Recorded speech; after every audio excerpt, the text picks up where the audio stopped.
Hello everyone, Donna here from Reconnecting Essentials Readings, and welcome to your pick a card reading for the month of May. This video reading is sponsored by my business, Reconnecting Essentials, where you can find readings for spiritual and life coaching and connections and messages on Etsy, as well as on reconnectingessentials.net, and exclusive content is available on Patreon. The links for those are down below. Now, the way that this works is that you take a moment, you take a deep breath, and you look at the piles in front of you, and you try to get a sense to what you are being called to or gravitated to go for. Group 1, Group 2, or Group 3. Which one are you guided to for a message that might have something in there for you? These are generalized readings, so as always, take what applies and leave the rest. So let's go ahead and begin. All right, Group 1, this is your reading, and we are starting out with the Queen of Swords. And I get a sense that this is really talking about coming into your own, coming into your throne of thinking, but from a perspective that's not devoid of emotion. Being able to tap into that side of yourself that allows you to be rational, yet nurturing to yourself and the others that may be involved in your life or in situations that this is referencing, and sort of being able to come to logical, rational concepts and thinkings and solutions, but still not come off as cold. Like you're being able to still bring in the nurturing, tender, loving care aspect of your personality, of who you are to the situation, but it doesn't push out the rational, logical side. So it's a nice little balance between the two of them. And you're sort of coming into sitting in your throne of that, coming into being able to have that position. And I feel like this applies to you on a personal level as far as making decisions and seeing yourself from the perspective of yourself, kind of connecting to the internal working that you've been working on. But it's also, in essence, giving you an opportunity to feel that since you've been able to sit on the throne within yourself, it gives you more control of more aspects of your life externally. There's a sense of ownership that this sort of feeling has brought about, that you are really starting to take some very good natural pride within, and you're being told that's a good thing. Own it. Do not question yourself if this pride is based in arrogance. And I'm here to tell you now, this sort of pride is based in self-respect. It's a good thing. It's a healthy thing. And it allows you to set the boundaries that you need to set, so that you can sort of sculpt out your personal life, your personal kingdom, so to speak, that allows you to make these decisions both from a rational but not devoid of emotion and nurturing. It's a good thing. It's a step forward in self-acceptance. And by doing that, it's a good step forward in sculpting the life that you will be building, the kingdom that you'll be building that serves you, essentially, in a lot of ways. We have the Prince of Wands that comes up next, and I get the sense that this is something to do with, I'm getting told that this is relationship connecting. For some of you, right away, I am being told that this is in direct relationship for you and a significant other.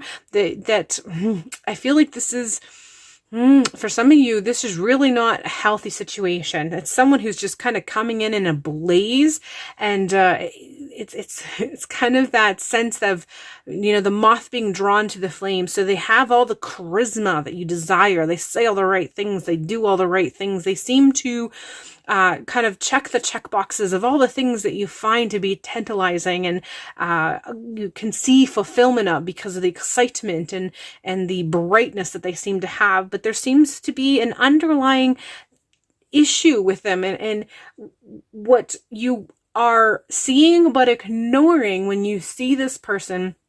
You have that voice in the back of your head that's sort of warning you that this isn't good, and you're struggling with that because you see them and you're like, but look, they do this for me, and they're this way and this way and this way, and you're kind of pointing out the good points and kind of trying to find a way to stifle that still small voices in the back of your head saying, no, this is not good. This person will not bring good things for you. This person will lead you down a path that is not good. And I'm here to tell you that one of the reasons why they seem so attractive is that the shiny bits about them that seem to be a good fit, that you seem to be attracted to because they're a lot alike about you.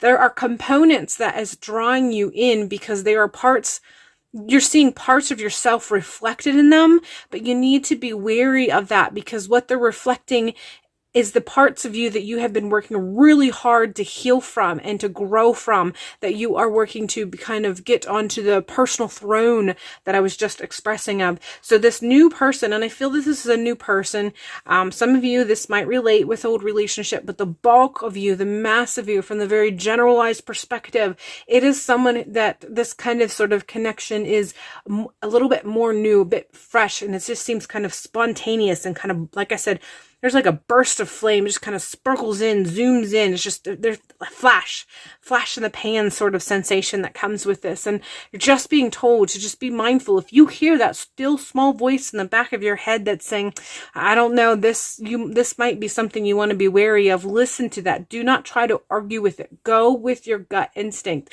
Looking at from that new perspective of that personal self respect and self-confident throne that you had built, and try to look at it from a very rational, logical perspective and nurturing. But in this concept, as far as the emotional, look at it from the emotion and what it does for you. How does this nurture you? And just try to make sure that the check boxes that they're clicking off that makes it feel shiny and perfect fit is the attraction, the things that you have been in the process of healing from. Are they going to kind of promote a potential reversion back to some of the things that you have grown from? Are they going to open up old wounds that you have been in the process of cleaning and healing from?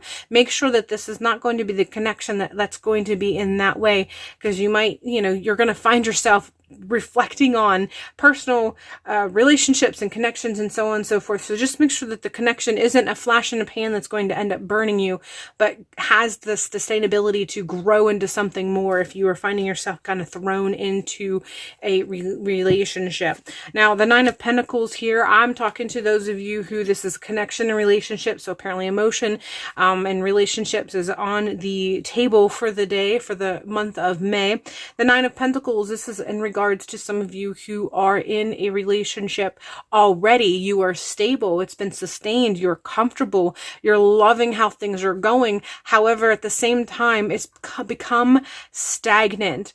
And this message is to let you know that you are not incorrect in feeling that way, but that does not mean you need to toss it out. And the coin of phrase that comes to mind is, do not throw the baby out with the bathwater. So if you have a relationship that is stable, and you have a relationship where you're connected and it's been mutual and things have been great, but now it feels stagnant, it feels that's missing that bright, shiny flame of newness that kind of feeds you really well in that honeymoon phase. If you feel like that part has waned, you are being told to not just toss it aside, to not just throw it out, to not just feel like it's over, because it's not over. The reason why it's so stable is because it is far from over.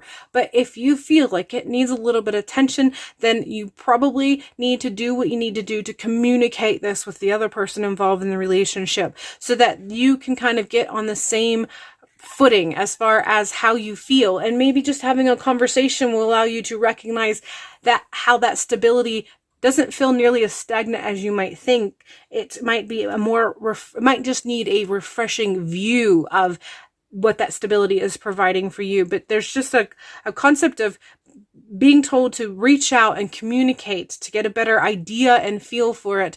Don't throw it out because it feels like you've hit a pause, or you feel like you've kind of hit a point of stagnation.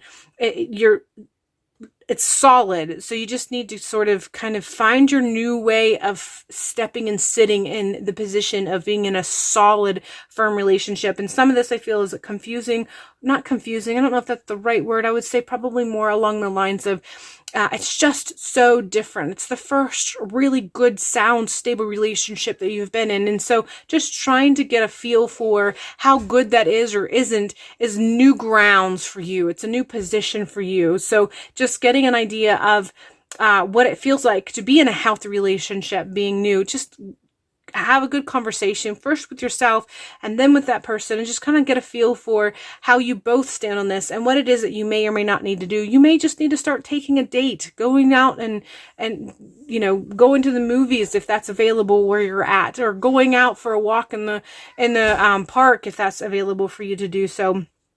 you know, maybe buy flowers for the other person, or do something that's new and sweet for that person that kind of gives you gives them the expression of where you're from. Make the first step and kind of refreshing it if that's what you feel like you need. But definitely don't, like I said, don't throw the baby out with the bathwater. It's definitely on the table for that. That's the primary statement with that one.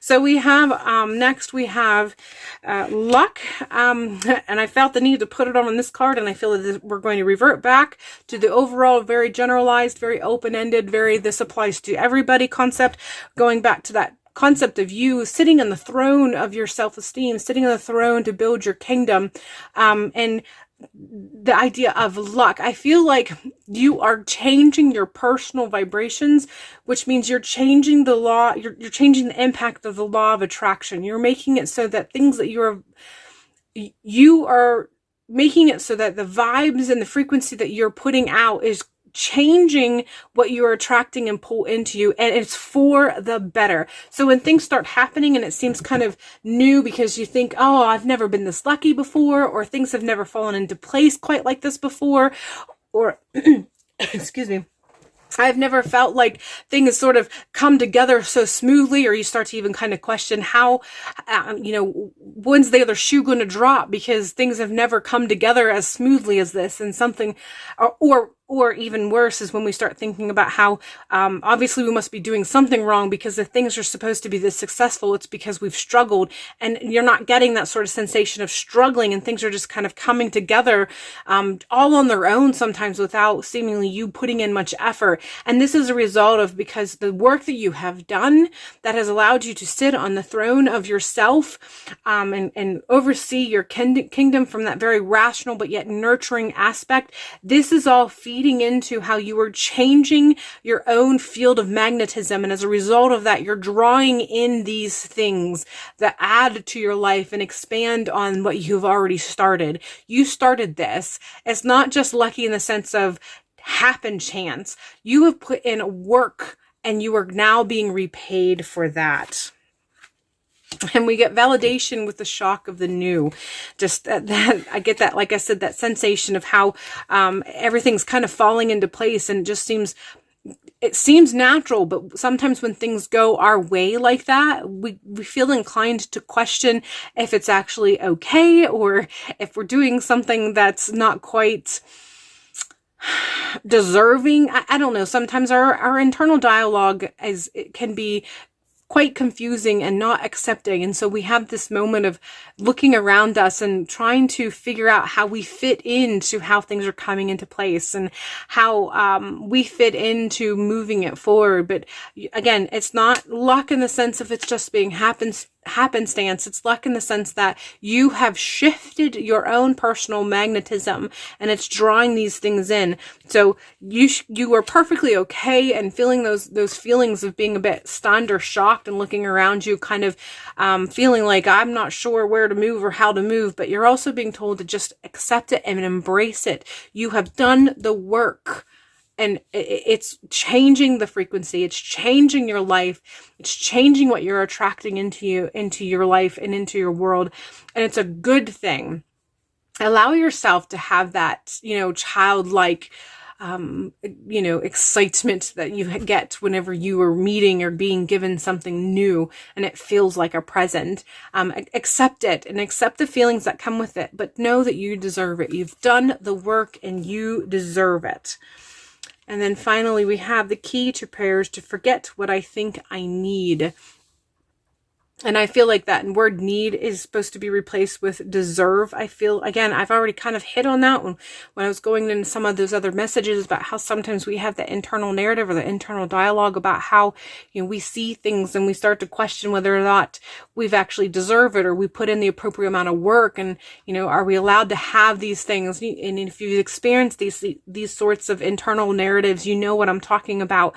And you're just supposed to allow yourself to forget what it is that you think you're supposed to have and allow it to happen. Going back to that concept of shock of the new, don't look at it and question it about whether or not you're deserving of it or whether or not you need it. Sometimes we do even look at the concepts of the word minimalism comes to mind. So I'm thinking about that concept of whether or not you should have something because, you might not need it. And you're being told to stop questioning it from those points of views. You've put in the work. You're being gifted. You're being given in return to what you have put out. And it's finally coming back around to you. This is what you've been working for. This is the direction you've been headed. This is what you've been yearning for. This is why you have been putting in this work, and it's finally coming back to you. So, allow yourself to be in the moment. Allow yourself to look at it with that childlike innocence or excitement or surprise that you may be feeling when you look around and you see things falling in place, and it's kind of, pushing out the old and really resonating and rooting in with the new. But don't question it in the sense of whether or not it's something that you deserve or need or should be allowed or permitted to have or to enjoy, because the answer is yes, you have put in the work. You've been doing all of this to get to this moment, and it's being given to you. So that is your message for the month of May. It sounds like it's going to be, some things are really coming together for you. So I hope you have a beautiful, beautiful month, and hopefully I will see you in a future video. And now we have group number 2 here. We're going to start off with the 8 of Wands. And Weight of Wands right away, I always think of action, and this is definitely what we have here again, action. But I'm seeing that this is not action that's coming towards you or happening for you. This is action that you are participating in. You are in the forefront of it. You are active in making this happen and bringing it to fruition. So through the month of May, I get an overall sense that there are some changes that you have been waiting to happen, or you have been waiting for the universe or the signs, or however you perceive that. You've been waiting for that moment where you know that this is time. You can finally finalize that decision. You can finally follow through with whatever it is that you've been working towards. It is coming, and you're going to be in the forefront of it. So it's been on the back burner, things that are on the back burner, or decisions that you have been kind of in the background working on. It's all going to come to a point in the month of May where finally it's time to enact. It's time to get moving. And it's not going to be something that happens without you. You are going to be the initiator. You are going to be the one who starts it. You are the one who's going to follow through. So this is all coming together because of you. So the opportunity for those things to come together and to begin, it's going to come about in the month of May, but it's going to come about through you. So make sure you're paying attention to step up for when the opportunity arises. But the opportunity for action is coming. So finalizing that decision and stepping forward and making it happen, making those movements, making those decisions, and follow through. Follow through seems to be just as important as initiating it. And the fact that it starts with you is the other part of that message that seems to be really strong. Don't wait for something to come to you as far as, someone saying, hey, it's your turn. That's not going to be the situation. It's more of a, you see it, you go for it sort of situation. And then not only do you go for it, you initiate it, but you follow through until you know that your part is done. We have the 7 of Cups.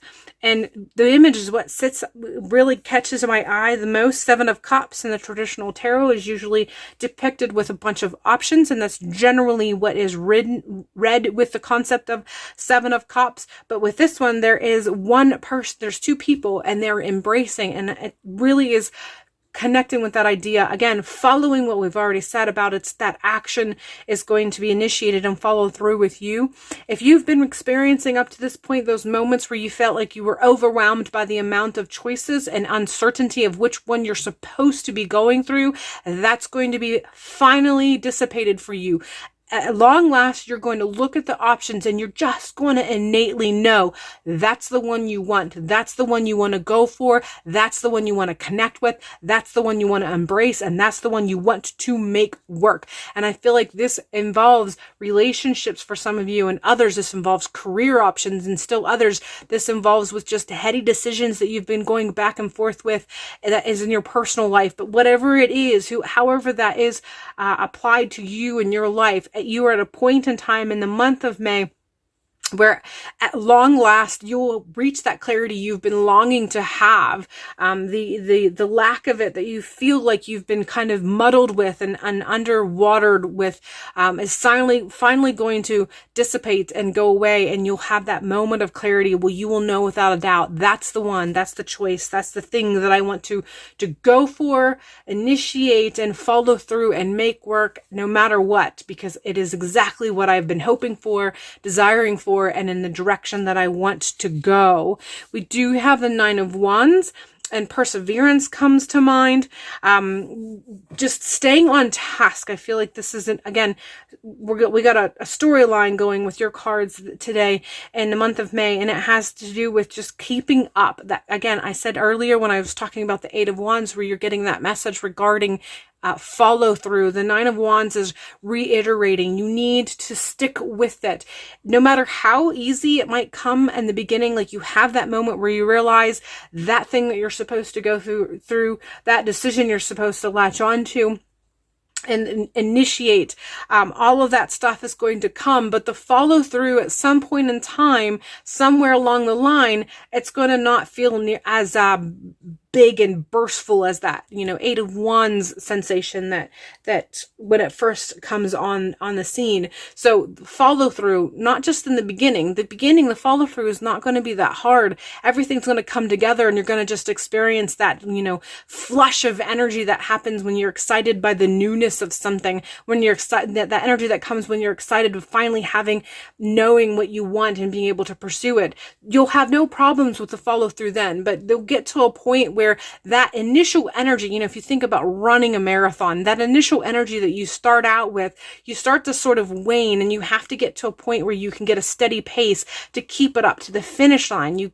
That burst of energy eventually recedes to just where you need to be able to rely on energy that you can maintain. And that's where you're going to maybe hit some points in May of struggling, where you need to maintain. You need to figure out what your resources are to maintain that energy, to maintain the embracing, to maintain the action, to keep it going till the end. We have life, and I get told new life. Apparently you're working towards something that's going to open up the doors for new life, new expectation, potential moving for some of you. House moving comes to mind. A little bit quieter in the background for some of you. It's new jobs, but new life.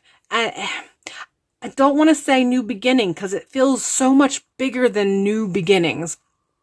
So however this applies, this is all building towards something. This is work that you're working towards. This means something to you that's going to eventually get you to a point where you feel like you're starting a new life on your own, independently, comes to mind. So for some of you, I don't know if you're at a point in your life where you're sort of ending a chapter and beginning a new one, as far as connections with someone you were relying on versus connections that are all based on relying on yourself. Either way, there's a new life that's on the verge at the end of this. This is all feeding towards building a new life for yourself.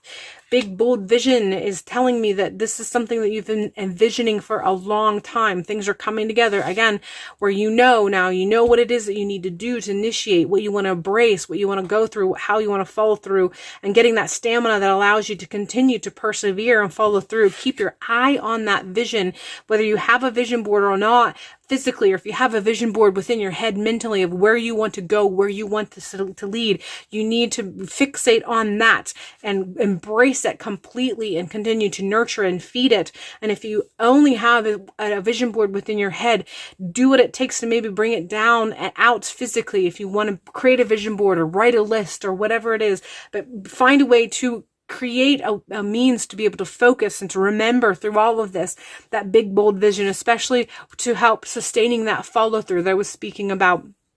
Find a way that you can really latch on and have your vision to feed your energy and your stamina to continue to get towards where you're building that new life.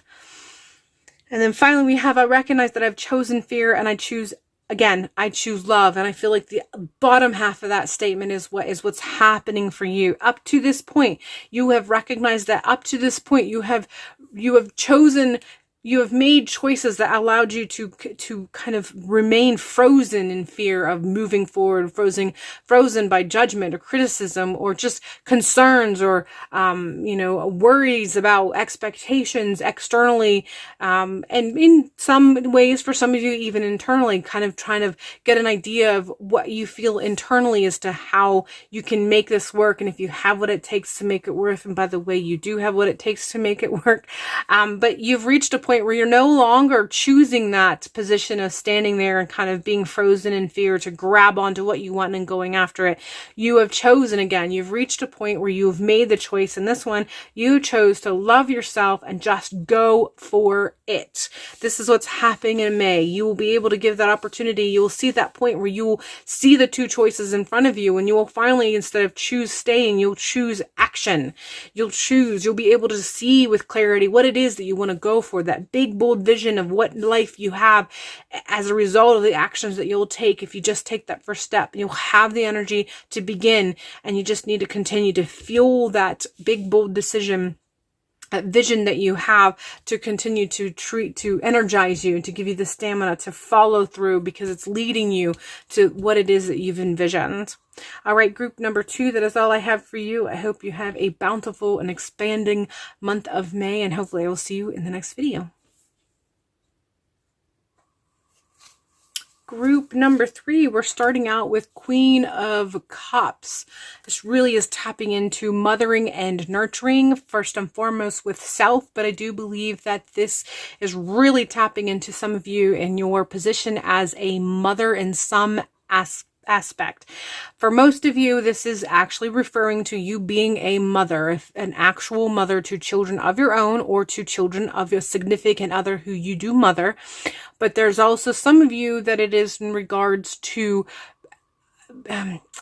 people that you have kind of taken under your wing, and you have been nurturing from the perspective of being sort of a second mother. And for some of them, even though you're not their mother, you are their first mother. They've not really had an experience with a nurturing mother until you have entered into their life. And I'm tapping into that. This is the sort of position that you have found yourself.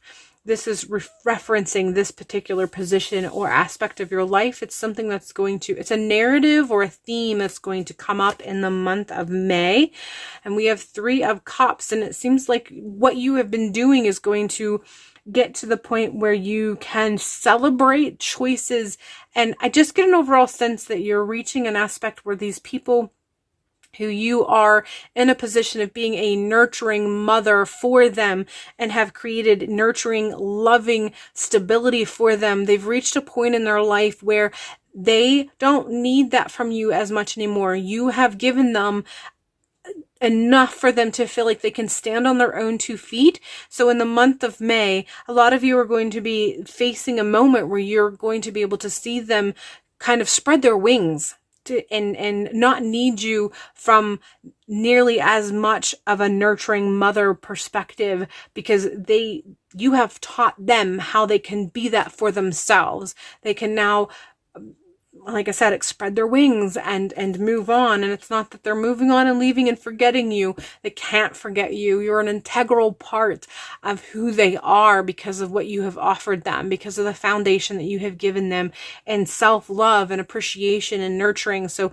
you have given them a gift, but this is sort of a closing chapter for you in your relationship. You're essentially reached a point in your story together where you are no longer going to be solely their nurturing mother figurehead, but it's going to be transitioning into something else, and it's something else that you can celebrate. Like I said, really, you have assisted them to get to a point where they can spread their wings and fly, and this is because you've just helped them see who they are and feel strong and firm of who they are. And the 4 of Pentacles just lets me know that not only are they stable, but there's a sense of pride that comes with this that you can take in yourself and how you have assisted them in seeing their own capacity, their own capabilities, and what who they can be as a result of how you have been there for them. You can take a moment and be happy with what you have offered them, which is a type of independence that only comes when you've been able to be in a relationship that allows you to respect yourself. And you gave them that space. But I feel like because of that, there's going to be, during that transition, a bit of loneliness and an overall sense of wanting to hold on to them and hold them close, because you are going to be mourning the loss of this position in their life, because it is a transition. And I'm here to tell you, don't get too focused on mourning what you may be losing. Don't try to hold on to that. Don't try to pull them back in to need you in that way. Don't nurture that sort of codependency vibe. You want them to be independent. That's why you gave them the love the way that you gave them. That's why you gave them the space and the foundation for self-love that you gave them. Because ultimately you do want them to get to a point where they can rely on their self for love and nurturing. Don't just try not to muddy those waters. Try to celebrate their independence with them, and try to recognize that this does not mean that you're alone. This means that you are a strong person, and you are strong enough to be able to pass this gift of self-love and self-worth to other people. And you can gift yourself this when you get the moment of free time, now that you're not nurturing someone else in that way. You can take this time and use that to focus on yourself and nurture yourself. And know that if this is your goal in life, if this is your gift in life, then the universe will provide you with someone else who needs that nurturing when the time has come. But try not to hold on to them for the sake of what it offers you, because you get to help them. And I'm sorry if that comes across too brass and judgmental or critical, because I'm not trying to be that way. I'm just trying to point out that you might feel those moments where you're mourning how they came to you and they don't need you anymore. And don't let yourself get into a position of negative, muddying the waters and trying to draw them back in. Celebrate with them. You're being told by this Earth card to ground yourself. Remember who you are. Remember your roots. Remember that this gift that you have to help other people to self-realize is a good gift, and you can pass that on. First, nurturing yourself so that you can heal over the mourning and losing that position, because it is a position that you've held for quite some time. It would be the equivalent of, if you'd been a teacher for 30 or 40 years and you decided to retire, of course you're going to be sad. You're going to mourn this change that you're going to have. The difference is that you don't have to retire from that position of nurturing and helping people find themselves in themselves like this. You can continue this. All you need to do is just kind of regroup, mourn the transition that you're experiencing with this connection in this relationship, and then spend time just regrouping and reconnecting with yourself. And know that if this is your gift in life, if this is your journey, if this is supposed to be part of your life story, the universe will supply you with someone else who can use and utilize this gift that you've already given to someone. But in the meantime, give that to yourself and ground yourself. Find your means of reconnecting and finding your roots again, so you can dig them down even stronger and even have that much more to offer to other people. We have Against the Grain, and I feel like this is something to do with how you connect and what you offer. I feel like it's not traditional, but I'm not getting any sense other than that as far as what the specifics of that may be. But if this applies to you, please take this to heart, however you are meant to, however it resonates. But your ability to touch people in this way, and in this way of self-healing and allowing them to see themselves in this light, your ability is against the grain. It's not normal. I don't want to say normal. That doesn't sound right. It's not common. That's the better, more appropriate word. It's not common. It's not what we normally think of. So, even though it's not a common approach or not a commonly recognized way of being able to nurture people, don't allow that to make you feel like you should question that and reconsider. If you're guided, take the guidance that you're getting. Again, if you have this gift and you think that you have a gift that you know you're going to be giving to more people than who you have in the past, or to yourself, just be open to how universe, spirit tells you how you are guided to go forward. And if it seems like it's not a common means of reaching out, just tap into your personal perspective of connection and allow that to guide you, not external criticism or judgment. And then finally, we have my happiness is a direct reflection of the level of faith I have in the universe. And I feel that's just sort of reiterating what I said. If you feel that things are kind of falling into place and it's not common, or it just feels like that, like this card says, is against the grain, just know that you can trust the things that has been guiding you, your connection that has been guiding you throughout life and has allowed you to be able to be a vessel of caring and nurturing that you've offered these other people, yourself and other people in your life who are now at a point where they're independent as a result of the connection and that you provided for them. If it's not a common means of helping people, have faith that your intuition and the guides that you have been receiving, the guiding messages that you've been receiving is indeed guided messages. Do not allow yourself to get too wrapped up in questioning just because it's not what you would normally see, that automatically means that it's not something that you can embrace or pursue. That's not the case. Just follow your intuition, connect with that which has guided you this far in your life, and allow it to continue to guide you in this decision making as you move forward from this particular position and into the future, wherever that may lead. But these are things that you're going to be facing in the month of May. All right, that is all I have for you for group number 3. I hope you found everything that you need and more in this message, and hopefully I will see you in the next video.